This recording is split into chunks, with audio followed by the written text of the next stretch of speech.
శాస్త్రంలో sky north, భూ north, రెండు నార్త్లు ఉంటాయండి. 100కి 100 మందికి తెలిసింది ఏంటంటే అండి, భూ నార్తే చూస్తారు. అంటే భూ ఆకర్షణ శక్తి కలిగినటువంటి నార్త్ చూస్తారు. కానీ స్కై నార్త్ కూడా చూడాలి.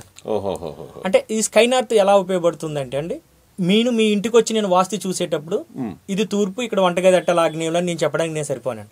ఇక్కడ తూర్పు అని ఎప్పుడో మీ పూర్వీకులు, ఆ తల్లిదండ్రులు, ముత్తాతలు, తాతలు అందరికాడ నుంచి అది తూర్పు అని మీకు తెలుసు.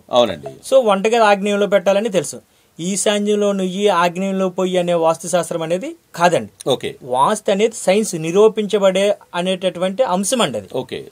అందుకని వాస్తుని మనం ఈ విధంగా ఫాలో అవడం అనేది కరెక్ట్ కదండి. ఆయనకి మీరు కళ్ళు రప్పించారనేది ఇక్కడ ప్రచారంలో ఉంది. అది ఎంతవరకు లేదు? ఎందుకంటే ఉద్యోగం అనేది కొంతవరకు నమ్మదగిందిగా ఉంటుంది, కానీ కళ్ళు రప్పించడం అనేది చాలా ఆశ్చర్యకరంగా నమ్మలేనిదిగా ఉంటుంది. అది వాస్తవం అండి. గొర్రెల వీరబాబు గారు వాళ్ళ నాన్నగారు స్వామియలు గారు అని, వాళ్ళకి ఒక భోజనశాల ఉండేది, హోటల్ ఉండేది. నేను తెలంగాణలో భద్రాచలంలో ఉండేవాడిని. ఉంటే వీళ్ళ నాన్నగారికి వీరేశ్వర స్వామి వారు ఉత్సవం చూస్తూ వెళ్ళి మళ్ళీ నిమజ్జనం చేసి వచ్చే కార్యక్రమంలో నాకు కళ్ళు పోయాయని చెప్పేసి అన్నారు.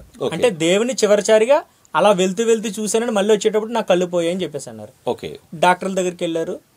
అతి పెద్ద వయసు ఉండడం వల్ల, షుగర్ కూడా ఎఫెక్ట్ అవ్వడం వల్ల మిస్ అయ్యాయండి అని చెప్పేసి అన్నారు.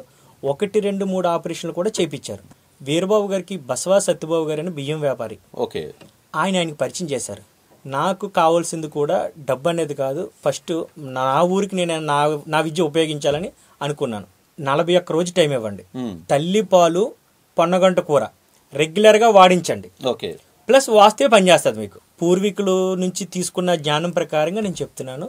పొన్నగంట కూరకి, తల్లిపాలకి కంటిలో ఉన్నటువంటి ప్రాబ్లమ్స్ పోగొట్టే శక్తి ఉందండి. అయితే మరి దీనికి ఇంకా అన్ని చేసినప్పుడు ఇంకా వాస్తు ఎందుకు అనే ఒక భావన ప్రేక్షకులకు కలగొచ్చు. కానీ ఇంటిలో ఉన్న లోపం వల్ల అవయవాలు లోపించబడతాయి. కాలు, కన్ను, ముక్కు, చెవి, ఎంతో మందికి కాళ్ళు లేని వాళ్ళు, వేలు లేని వాళ్ళు, ఇప్పుడు షుగర్ వచ్చిన వాళ్ళకి కాల్లో ఏళ్ళో తీసేస్తూ ఉంటారు. ఇవి అవయవ లోపాలు. అప్పుడు కరోనా టైం, అసలే ఎవ్వరూ కూడా ఇంట్లో నుంచి బయటికి రాలేని టైంలో నేను వాళ్ళ ఇంటికి వెళ్ళి చేశాను, సక్సెస్ అయ్యింది. అంటే వాస్తు మార్పు చేశారు. తల్లిపాలు, పొన్నగంటి కూర వైద్యంతో పాటు వాస్తు మార్పు కూడా చేశారు. వాస్తు మార్పు చేశాము. 100% అదే నిజం. వాస్తు ఎంత గుడ్డిది అంటే నమ్మినా నమ్మకపోయినా నిజం అనేది చేసి చూపిస్తుందండి.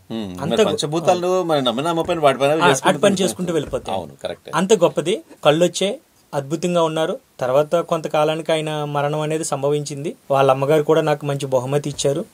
హ్యాపీ.